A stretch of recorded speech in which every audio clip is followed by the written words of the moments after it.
ভারতীয় পণ্যের উপর 50% শুল্ক আরোপের পর পোশাকের ক্রয়দেশ স্থগিত করেছে ওয়ালমার্ট, অ্যামাজন, টার্গেট ও গ্যাপ সহ বড় বড় মার্কিন খুচরা প্রতিষ্ঠান। দেশটিতে চতুর্থ পোশাক রপ্তানিকারক দেশ ভারত। গত বছর মার্কিন বাজারে প্রায় $4.69 বিলিয়ন রপ্তানি করেছে। উচ্চ শুল্কের কারণে ভারতের বাজারে মার্কিন ক্রয়াদেশ কমতে পারে 50% পর্যন্ত এবং ক্ষতি হতে পারে $5 বিলিয়ন।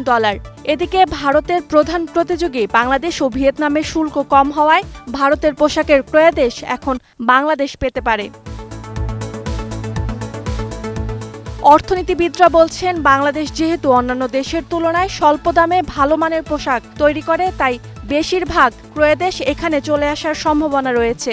তাই সুযোগটি লুফে নিতে উৎপাদন সক্ষমতা বাড়ানোর পরামর্শ দিয়েছেন তারা। যে অর্ডারগুলো ডিসপ্লেস হচ্ছে ভারত থেকে, সেই অর্ডার যাতে বাংলাদেশে চলে আসে, পুরোটাই যাতে বাংলাদেশে আসে, সেটার জন্য উদ্যোগ গ্রহণ করতে হবে। এর জন্য শুধুমাত্র বেসরকারি যে সমস্ত ফার্ম সেগুলোই নয়, বরং সরকারকে, বিশেষ করে বাংলাদেশের পররাষ্ট্র মন্ত্রণালয়, বাণিজ্য মন্ত্রণালয়, তাদেরকে উদ্যোগ গ্রহণ করতে হবে যাতে করে এই অর্ডারগুলো বাংলাদেশে আসে।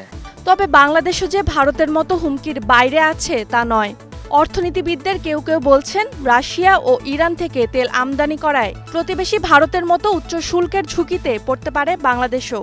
মার্কিন যুক্তরাষ্ট্র এই হুমকিটি অন্য যে কোনো দেশের জন্য তারা দিয়ে রেখেছে, যে রাশিয়া থেকে যে কোনো পণ্য আমদানির ক্ষেত্রে এবং কি ইরান থেকে তেল আমদানির ক্ষেত্রে বা রাশিয়া থেকে তেল আমদানির ক্ষেত্রে কোনো দেশ যদি ব্যবহার করে, সেই দেশের উপরে তারা বাড়তি 40% থেকে 20% শুল্ক আরোপ করতে পারে। এদিকে উচ্চ শুল্কের কারণে আরেক প্রতিযোগী দেশ চীন থেকে রপ্তানির আদেশ আসতে শুরু করেছে বাংলাদেশের বাজারে, এবং বাংলাদেশ থেকে আগে বাতিল হওয়া ক্রয়াদেশগুলো আবারও ফিরতে শুরু করেছে।